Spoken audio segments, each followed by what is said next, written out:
하나님,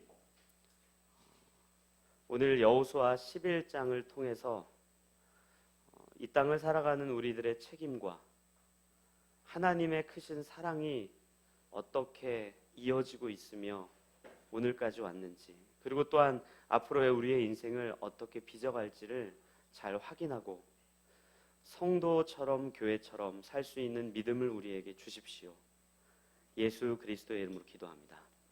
아멘. 네, 여러분들 사사기 읽을 때 조금 이상한 점 발견 못 하셨습니까? 사사기의 배경이 가나안 땅입니다. 창세기부터 하나님께서 아브라함을 통해서 그리고 수많은 민족들을 통해서 하나님이 언약을 하셨습니다. 너는 내가 약속한 그 땅으로 너를 인도할 것이다. 그래서 들어가는 곳이 가나안 땅이에요. 그리고 사사기의 배경 자체가 그 가나안에서 일어나는 일들을 기록하고 있습니다. 그렇다면 약속의 땅인데 굉장히 오랜 기간을 걸쳐서 이스라엘 백성들이 겨우겨우 그 땅을 점령했음에도 불구하고 사사기에 기록된 내용은 사실 긍정적인 내용이 별로 없죠. 싸움과 전쟁과 이스라엘 백성들의 타락과 이스라엘 백성들이 하나님을 떠나는 사건들, 하나님을 알지 못하는 사건들, 심지어 사사기 뒤편에는 전쟁에 대한 내용이라기보다는 레위인이라고 하는 사람이 제사를 섬기는 사람인데 각자의 집에서 레위인들을 두고 자기의 제사를 드리게 하는 말도 안 되는 일들이 일어나고, 또 심지어 성추행과 같은 그것을 무마시키고 복수를 하기 위해 살인을 저지르고, 그리고 나중에는 완전히 하나님을 떠나버리는 내용들이 사사기에 많이 기록되어 있습니다. 사실 우리가 사사기를 읽을 때 이 부분이 이해가 안 돼야 되는 게 정상입니다. 그리고 오늘 같이 읽었던 이 본문 마지막 절에는 이런 내용도 있잖아요. 자, 마지막 본문을 보면 그 땅에 전쟁이 그쳤더라. 분명히 전쟁이 그쳤더라라고 기록되어 있는데 사사기엔 전쟁이 계속되고 있는 거예요. 그럼 우리 한 가지 유추해 볼 수 있는 게 있습니다. 그게 뭐냐면, 여호수아가 죽은 다음 평강을 누리다가 가나안에 있는 백성들이, 그 민족들이 마음에 들지 않아서 쿠데타를 일으켜서 그렇게 전쟁이 시작됐나 보다. 우리는 이렇게 이제 한 가지 생각해 볼 수 있는데 사실 그 또한 틀렸습니다. 왜 그러냐면 오늘 여호수아서 11장 마지막 절은 전쟁이 끝났습니다. 그리고 마쳐요. 그런데 12장엔 어떤 내용이 나오냐면 과거에 대한 회상하는 내용이에요. 모세가 가나안에 들어오기 전에 치렀던 전쟁들, 그리고 일부는 여호수아가 가나안에 들어와서 치른 전쟁들, 이렇게 기록되어 있는데 그것으로 그치고 13장이 어떻게 시작되냐면 이렇게 시작됩니다. 들어보십시오. 여호수아가 나이가 많아 늙음에 여호와께서 그에게 이르시되 너는 나이가 많아 늙었고, 근데 그 다음 문장이 중요해요. 얻을 땅이 매우 많이 남아있도다. 이렇게 아멘. 끝납니다. 이상하죠, 문장이. 전쟁이 끝났는데 아직 점령해야 될 땅이 많이 남아있다라고 기록하고 있어요. 우리가 생각할 때 사사기는 이스라엘 백성들, 여호수아를 모르던 사람들이 어떤 시간이 한참 지난 이후에 전쟁을 만들어냈다라고 생각할지 모르겠지만 성경은 전쟁이 그쳤음에도 불구하고 여전히 얻을 땅이 많이 남아있다라는 문장으로 시작을 하고 있어요. 이스라엘 백성들이 왜 전쟁을 그쳤을까요? 그리고 하나님은 왜 그들에게 여전히 얻을 땅이 많이 남아있다라고 이야기할까요? 오늘 본문의 그 내용이 굉장히 잘 기록되어 있습니다. 11장 6절 11장 6절을 우리가 같이 읽도록 하겠습니다. 같이 읽겠습니다. 시작.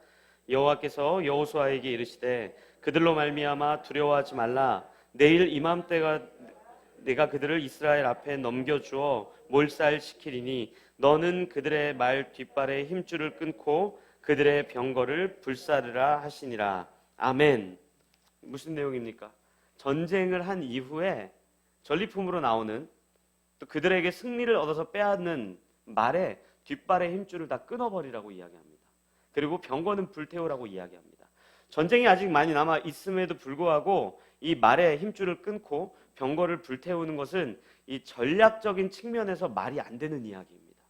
왜냐하면 여전히 차지해야 될 땅이 있고 여전히 싸워야 될 전장이 있다면 당연히 기마병을 통해서 그 땅을 점령해야 되고 또한 병거를 통해서 쳐들어가야 되는데 그런 것들을 온전히 완전히 깨끗이 없애라고 이야기한 하나님의 뜻은 이스라엘 백성들에게 너희들이 싸워야 되는 이 전쟁의 중요한 의미가 힘의 논리도 아니고 전쟁을 승리하는 전술의 어떤 특별함도 아니라 온전히 말이나 병거를 의지하는 것이 아니라 하나님을 의지하는지를 그들에게 가르치기 위한 전쟁이었는데 이스라엘 백성들은 그 전쟁의 핵심을 완전히 놓쳐버린 거예요. 왜 놓칩니까? 마치 여호수아서 9장에 기록되어 있는 것처럼 기브온 백성들이 이제 우리에게 기브업을 했기 때문에 우리의 노예를 삼고 우리가 앞으로 이 땅을 점령해 나가는데 큰 도움이 될 거라고 생각했던 그 아니란 마음이 이 여호수아서 11장에 다시 한번 기록되어 있는 겁니다. 그런데 조금 시각이 다릅니다. 그때는 이스라엘 백성들의 완악함과 기브온의 얄팍한 지혜라고 하면 지혜라고 이야기할 수 있겠지만 그런 마음이 들어있다면 오늘 본문은 굉장히 무시무시한 본문이 기록되어 있는 거예요. 오늘 우리가 같이 읽었었던 이 23절 마지막 절이죠. 거기에 분명히 그 땅의 전쟁이 그쳤더라라고 기록되어 있는데 22절을 보면 진짜 깜짝 놀랄 만한 이야기가 기록되어 있어요. 이렇게 기록되어 있습니다. 이스라엘 자손의 땅에는 아낙 사람들이 하나도 남지 아니하였고, 여러분들 이 아낙 자손이라고 하는 사람들은 거인 족속이에요. 제가 그 본문을 읽진 않겠지만 신명기 1장 28절을 보면 이런 내용이 있어요. 이스라엘에서 파송한 정탐꾼들이 가나안 땅을 보고 돌아와서 보고하는 장면에 두려운 것이 세 가지가 있다고 이야기합니다. 그게 뭐냐면 높은 성읍과 성곽, 그러니까 성읍과 성곽, 그리고 한 가지가 아낙 자손이에요. 너무 높고 그 벽이 너무 철옹성 같아서 감히 들어갈 수가 없습니다. 이거 우리 깨질 겁니다. 절대 이 전쟁에서 승리할 수 없습니다. 너무 두렵습니다. 이게 그들이 두려워했던 것이고 그 다음으로 두려워했던 것이 거인과 같았던 이 아낙 자손들이거든요. 그러니까 그 아낙 자손들 때문에 심지어는 이렇게도 이야기해요. 그들이 너무너무 커서 그들 앞에 있는 우리를 굳이 비유하자면 메뚜기와 같이 굉장히 작은 민족입니다. 그러니까 전쟁에서 이길 수 없다는 거죠. 그런데 오늘 이 22절 본문에는 그 아낙 사람들이 하나도 남지 아니하였고라고 기록되어 있어요. 자, 그러면 철옹성과 같은 여리고도 무너지고 아이성도 무너지고 아낙 자손도 완전히 진멸됐습니다. 그렇다면 이제 이스라엘 백성들에게 무서울 것이 있겠습니까? 없죠. 다 제거됐는데. 그래서 남겨둔 장소가 가사, 가드, 아스돗이에요. 우리 뭐 이 지명 보면은 그냥 낯설죠. 가사, 가드, 아스돗. 뭐 우리말로 바꿔보면 봉천동, 상도동, 신림동 당했다. 뭐 이런 거예요. 이런 거죠. 이 근처에 있는 동네니까. 이스라엘 백성들이 아마 이 가사, 가드, 아스돗을 남겨두면서 크게 대수롭지 않게 여겼을 거예요. 왜요? 아낙 자손같이 강하지 않거든요. 세지 않거든요. 자신들이 두려워할 만한 상대가 아니거든요. 심지어는 그때 당시에 여리고를 무너뜨리고 아이성을 무너뜨리고 연합군조차도 완전히 하늘에서 내리는 우박과 하나님이 태양과 달을 멈추게 하는 엄청난 사건을 통해서 멈추게 했고 마지막에 이 아낙 거인들까지도 완벽하게 진멸했기 때문에 이제 더 이상 무서울 게 없는 거예요. 그러니까 이 사람들이 이스라엘 백성들이 하나님의 뜻은 묻지도 않고 본인들 마음대로 전쟁을 끝내버린 거예요.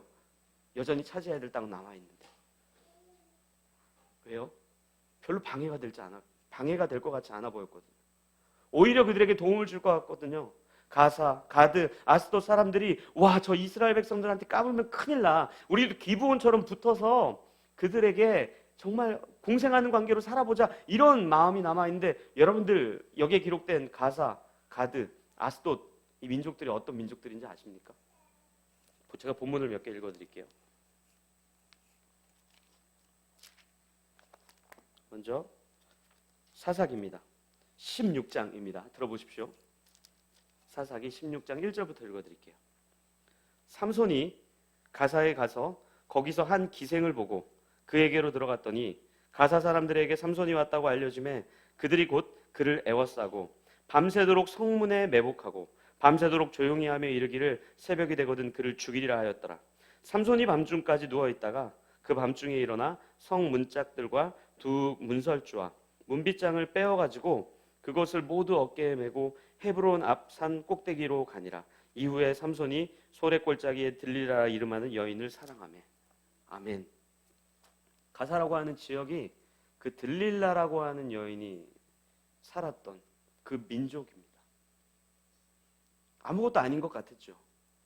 근데 결국 이스라엘의 사사 삼손을 완전히 걸려 넘어뜨리고 한 민족을 블레셋 사람들이 가사 여인 들릴라와 함께 그 민족을 완전히 조롱하고 비난하는 경지까지 이르게 됩니다.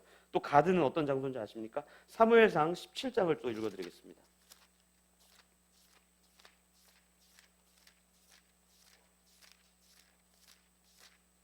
17장 1절부터 제가 읽어드리겠습니다. 블레셋 사람들이 그들의 군대를 모으고 싸우고자 하여 유다에 속한 소고에 모여 소고와 아세가 사이에 에베스 담밈에 진침해 사울과 이스라엘 사람들이 모여서 엘라 골짜기에 진치고 블레셋 사람들을 대하여 전열을 벌였으니 블레셋 사람들은 이쪽 산에 섰고 이스라엘은 저쪽 산에 섰고 그 사이에는 골짜기가 있었더라.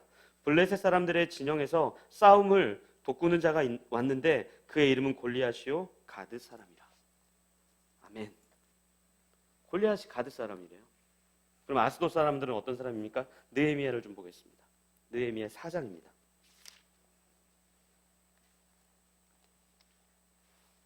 7절부터 여러분들에게 읽어드리겠습니다. 산발락과 도비야와 아라비아 사람들과 암몬 사람들과 아스돗 사람들이 예루살렘 성이 중수되어 그 허물어진 틈이 메꾸어져 간다함을 듣고 심히 분노하여 다 함께 꾀하기를 예루살렘으로 가서 치고 그것을 요란하게 하자. 아멘. 느헤미야가 성벽을 건설하는데 방해했던 민족 중에 한 민족입니다. 아마 이스라엘 백성들은 가사, 가드, 아스돗 사람이 큰 문제가 아닐 거라고 생각했을지 모릅니다. 오히려 그들을 두렵게 했던 여리고성 그리고 아낙 자손들, 그것이야말로 그들의 신앙을 완전히 무너뜨릴 거라고 생각했는데 실제 그들의 신앙이 완전히 와해되고 그들의 삶이 무너지고 포로로 잡혀가고 세상 사람들에게 조롱을 받던 것은 가사, 가드, 아스돗이에요. 우리가 신앙생활할 때 우리 눈앞에 아낙과 같은 자손은 거의 없습니다. 공산국가나 무슬림 국가에서 예수를 그리스도로 고백하는 그 믿음에 우리 목에 칼을 들이밀고 우리의 신앙을 무너뜨리고 우리의 삶을 엉망으로 만드는 일, 대한민국에서 일어나기 힘듭니다. 과거에는 종교를 바꾸면 집안이 풍비박산 난다고 매를 대고 두들겨 패던 시절이 있었습니다. 그런데 지금은 다른 종교를 갖고 있다 할지라도 자녀들의 종교의 자유, 신앙의 자유 때문에 함부로 부모님들이 건드리는 일은 없습니다. 그리고 우리가 절에 찾아가서 불상 앞에 절을 하거나 갑자기 일본을 다녀와서 야 거기 갔더니 집집마다 원숭이 신이 있는데 거기다 바나나 올렸더니 뭔가 잘 되는 것 같아. 이제 앞으로 우리도 원숭이를 한번 믿어볼까? 이런 일이 여러분들이 있습니까? 아니면 이단 교리가 매력적으로 보이니까 야 그거 한번 가볼까? 이런 거 있습니까? 없습니다. 그런데 우리의 삶의 모습 속에 과연 이게 내 신앙을 무너뜨릴까? 이게 뭐 그렇게 대단하겠어? 야 지금 시대가 어느 때인데 많이 변했잖아. 이 정도쯤이야. 아니 오히려 이것이 우리의 신앙의 플러스가 될 거야 라고 생각하는 마음이 있다면 그것이야말로 이스라엘 백성들의 삶을 완전히 무너뜨렸던 가사, 가드, 아스돗이에요. 야곱이라고 하는 인물을 여러분들 잘 아실 거예요. 우리가 야곱을 많이 오해하는데 야곱은 진짜 하나님을 사랑했던 사람입니다.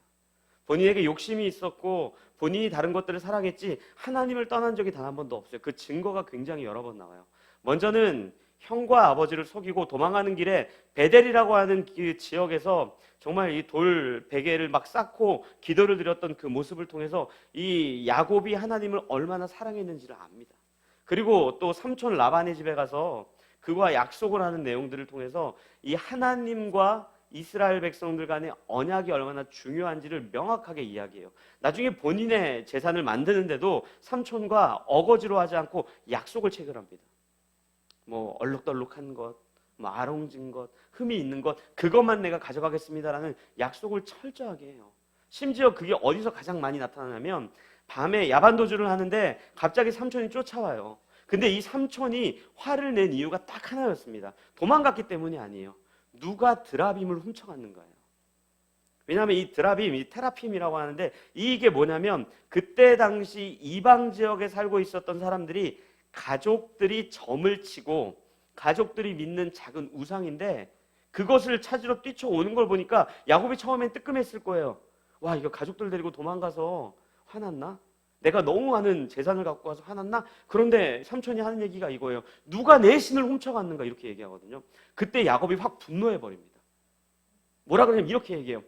무슨 소리입니까? 안 훔쳐갔습니다. 그거 훔쳐간 사람이 있으면 만약에 발각되면 다 죽이십시오. 근데 사실 라헬이 그걸 훔친 거거든요. 이 야곱은 몰랐죠. 그러니까 그렇게 이야기할 수 있는 거예요. 만약에 이것이 진짜라고 한다면 나 죽여도 됩니다. 왜냐하면 야곱은 욕심이 많았지만 하나님을 버린 적은 없어요. 그런데 그의 인생에 하나님과 함께 사랑했던 게 뭐예요? 자기의 힘으로 살고자 하는 것들, 축복을 받아내서 잘 먹고 잘 살고자 하는 것들, 내가 하나님만 잘 섬기면 되지 내가 이런 거 사랑하는 게 뭐 죄야 라고 했던 것들이 결국에 그 가정을 완전히 풍비박산 만든 거 아니에요?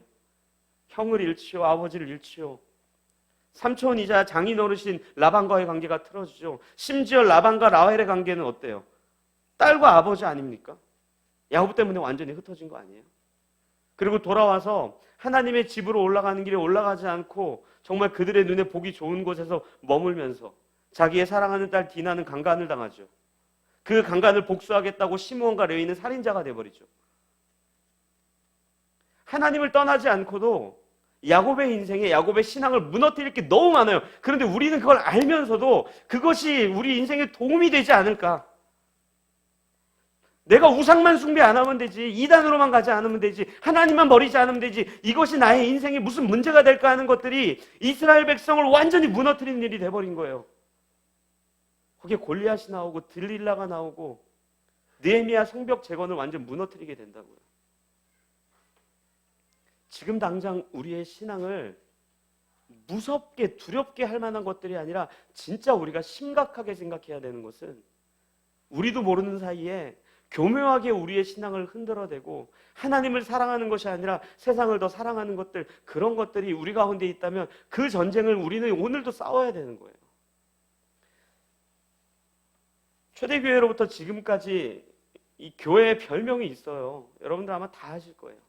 이 땅에 있는 교회 별명은 전투하는 교회입니다. 전투하는 교회. 뭐 갖고 싸웁니까? 이단들과 싸우는 게 아닙니다. 사이비 종교와 싸우는 게 아니에요. 예수 안 믿는 사람과 선 그어놓고 너 안 믿고 나는 믿고 나는 천국 너는 지옥, 이런 유치한 싸움이 우리에게 있는 게 아니에요. 사도 바울이 그 이야기를 로마서에서 굉장히 멋있게 해요.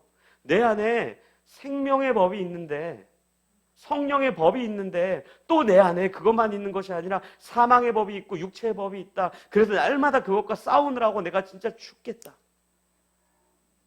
우리의 인생이 여전히 남아있는 전쟁은요, 예수를 내가 믿을지 안 믿을지에 대한 선택은 여러분들 없어요. 하나님이 우리를 선택했다면, 하나님이 우리를 구원했다면 우리는 하나님의 영원한 생명에 있는 사람이에요. 그런데 여전히 남아있는 전쟁은 있어요. 가사와 가드, 아스돗. 그것이 전쟁이 아닌 줄로 여기는 순간 우리의 신앙에 반드시 들릴라라고 하는 존재가 나타날 겁니다. 골리앗이 우리를 가만두지 않을 거예요. 우리가 쌓고 있는 그 성벽을 무너뜨리는 아스돗 사람들이 반드시 있을 겁니다. 우리의 임의대로 우리의 신앙을 우리가 디테일하게 설계를 하고 우리의 생각대로 우리의 지혜대로 이렇게 되면 이렇게 되겠지. 제가 지난주에 한 분을 만나서 대화를 하는데 그분이 그 얘기를 하더라고요. 요즘 신앙생활하는 사람들 굉장히 수학적으로 빠릅니다. 그래서 어떻게 됩니까? 하나님의 일하심을 다 놓쳐요. 계산은 빠르죠.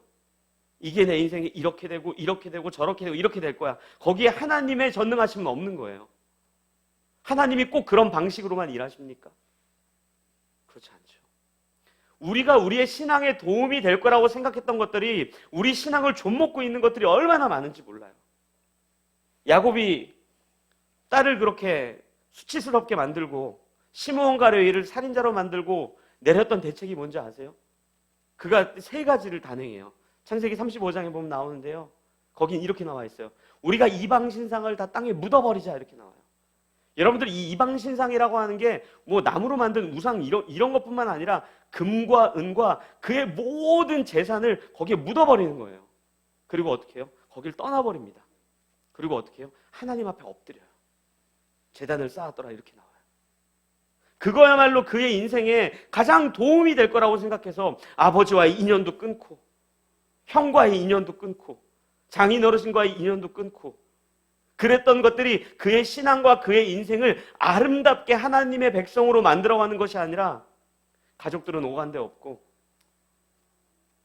가족들과 다 인연을 끊고 수치스러운 일을 당한 딸과 살인자가 돼버린 두 아들과 정말 넉마가 돼가지고 마음에 상처난 야곱과 그의 가족밖에 남지 않았던 그 인생을 살아보고 난 이후에 본인이 고백해요. 참으로 내가 험악하게 살았습니다. 비참하게 살았습니다. 우리의 신앙을 사탄이 뿔을 달고 오지 않습니다. 그리고 공격하지 않습니다. 여전히 우리 가운데 남아있는 굳이 이것까지 내가 뭐 해야 돼? 라고 하는 그런 것들이 결국 우리의 신앙을 흔들 것 같은 것들이 있다면 여러분들 지우십시오. 그 전쟁을 싸우기를 멈추지 마십시오. 이스라엘 백성들이 애굽 땅에서 나올 때 하나님께서 큰 은혜를 허락해 주세요. 그 가장 큰 은혜가 여러분들 아시는 것처럼 유월절 사건입니다. 이스라엘 백성들이 애굽 땅에서 빠져나오는데 그게 이제 장자의 죽음 혹은 장자의 보호인데 여러분들 그때 애굽 백성들의 모든 장자는 다 죽었는데 이스라엘 백성들의 모든 장자는 살아나죠. 그게 그냥 살아납니까? 문설주에다가 양을 잡고 그 양의 피를 바르거든요. 결국 우리의 생명을 살리기 위해 당신의 가장 사랑하는 아들 어린 양 대신 예수 그리스도를 생명으로 내어놓음을 통해서 우리를 구원하셔서 우리에게 평강을 주신단 말이에요. 그런데 그 평강을 주시기 전에 하나님께서 또 어떤 일을 하세요? 애굽 땅에 나머지 9가지 재앙을 먼저 내리세요. 너 나일강의 신을 혹시 의지했니? 너 혹시 개구리 신을 의지했니? 이 신을, 파리 신을, 악종 신을, 독종 신을, 우박 신을, 메뚜기 신을, 어두컴컴하게 하는 이 어둠의 신을, 하늘에 높이 떠 있는 해의 신을, 달의 신을 의지했니? 그것이 너의 인생을 망가뜨리는 거야. 봐봐. 나일강의 신을 열심히 믿었던 애굽 백성들에게 오히려 나일강이 피바다가 되면서 먹을 물이 없어 그들에게 질병이 찾아오게 돼요. 파리의 신, 우백 신을 믿었던 그들에게 모든 농작물들을 피해를 주게 되는 신이 되어버리는 거죠. 우리가 한 가지 오해하는 것은 진정한 평강은 정말 아무런 싸움 없이 그냥 오늘도 이렇게 내일도 저렇게 살아가는 거라고 생각하는데 여러분들 진짜 평강은요, 우리 안에 죄와 싸우는 일이 멈추지 않는 시간들이 진짜 우리를 평강으로 인도해요. 그것이 우리에게 평강을 가져다 줍니다. 하나님의 말씀은요, 때론 우리의 슬픔을 기쁨으로 바꾸어 주세요. 좌절과 절망을 때로는 평강과 안식으로 우리를 인도하세요. 하지만 또 어떤 경우에는요, 전혀 인지조차 하지 못하고 아무런 생각 없이 살고 있는 우리에게 양심의 성령님의 인치심을 통해서 갈등을 겪게 하시고 죄를 불편하게 만드시고 잘못된 것을 제하게 하시는 치열한 그 안에 있는 그 싸움을 통해서 우리를 평강으로도 인도하세요. 그게 성경에 굉장히 많이 나와요. 제가 그 부분 중에 한 부분을 여러분들에게 읽어드릴게요. 거짓 선지자 하냐나와 참 선지자 예레미야가 대화하는 내용이에요. 예레미야서 28장에 이렇게 기록되어 있어요. 들어보십시오. 잘 들어보세요. 쉽습니다. 그 후 같은 해에 기브온 출신 예언자 아술의 아들인 하나냐가 하나님의 성전에 모인 제사장들과 모든 백성 앞에서 예레미야와 맞섰다. 하나냐가 말했다. 만군의 하나님, 이스라엘의 하나님께서 직접 주시는 메시지다. 내가 분명코 바벨론의 왕의 멍에를 부서뜨릴 것이다. 2해가 지나기 전에 내가 하나님의 성전 기구 전부와 바벨론 느부갓네살 왕이 약탈해 간 것들 전부를 이곳에 다시 돌려놓을 것이다. 또한 유다 왕 여호야김의 아들 여호야긴과 함께 바벨론으로 잡혀간 포로 전부를 다시 데려올 것이다. 하나님의 포고다. 그렇다. 내가 바벨론 왕의 멍에를 부서뜨릴 것이다. 너희는 더 이상 그에게 매이지 않을 것이다. 어려운 내용 있습니까? 포로로 잡혀간 사람 다 돌아올 것이고 포로로 잡아간 바벨론 혼내줄 것이다. 얼마나 좋습니까? 근데 예레미야는 딴 말이에요. 뭐라 그러냐면 그러자 예언자 예레미야가 그날 하나님의 성전에 있던 제사장들과 모든 백성 앞에서 예언자 하나냐를 향해 일어났다. 예언자 예레미야가 말했다. 놀랍소.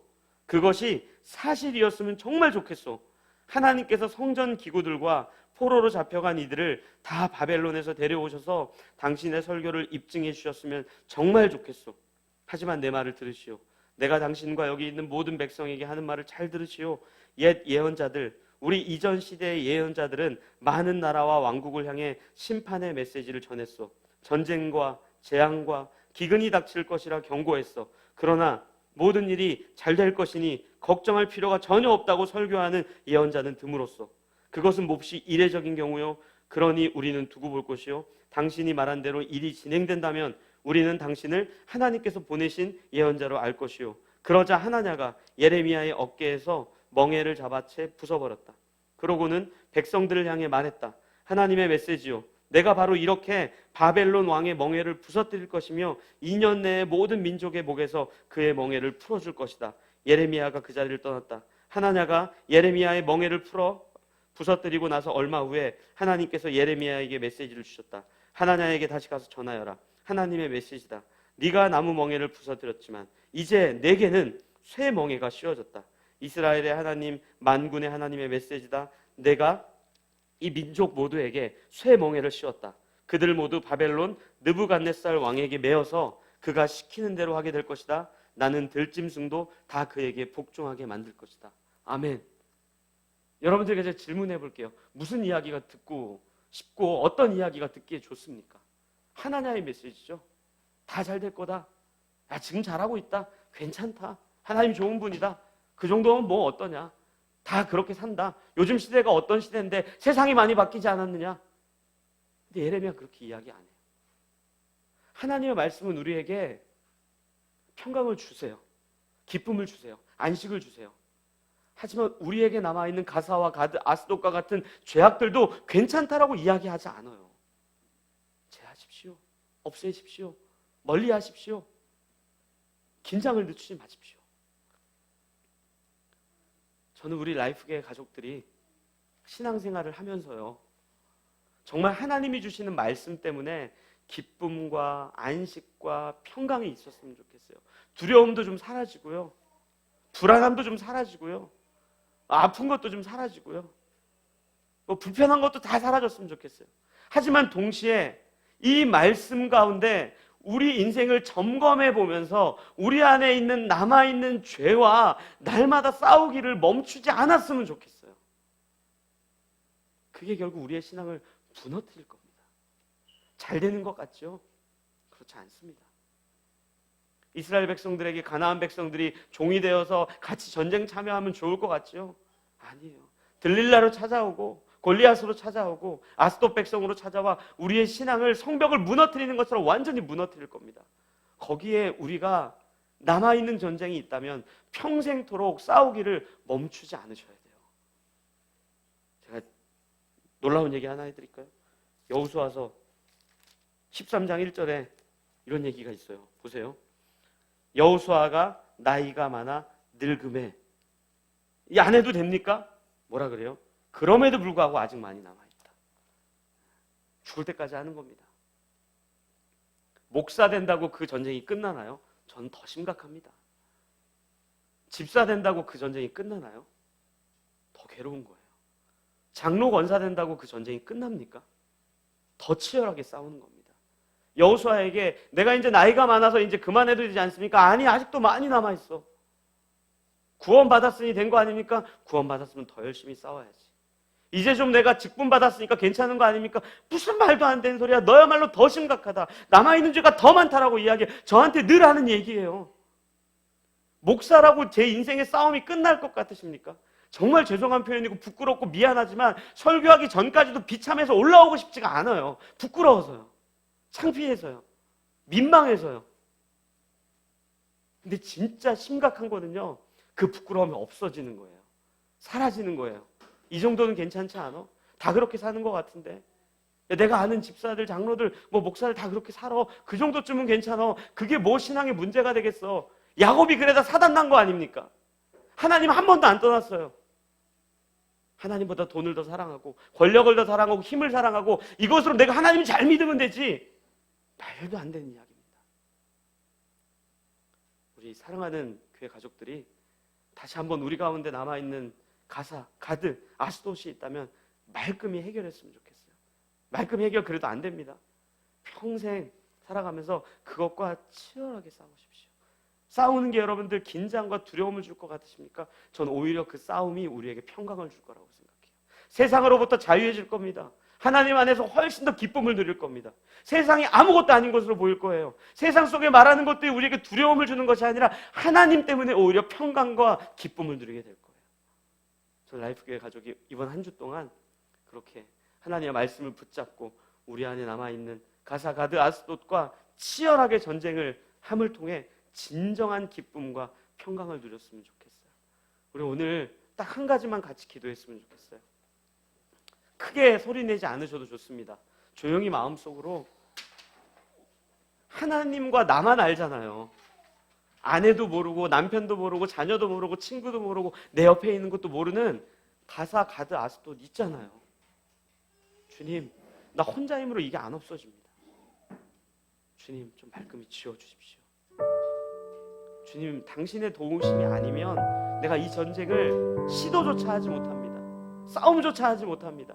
이길 수 못한 건 당연한 거고 싸움조차 하지 못합니다. 그럼 주님, 내 안에 있는 성령님께서 내 양심을 깨우쳐 주셔서 내 마음을 붙들고 치열하게 싸우게 해주셔서 주님, 내가 이 싸움 포기하지 않게 해주십시오. 하나님을 더 사랑하는 그런 교회 되게 해주십시오. 이 마음을 가지고 우리가 조용히 잠잠히 하나님께 우리 개인적인 이야기를 아뢰며 같이 기도하도록 하겠습니다.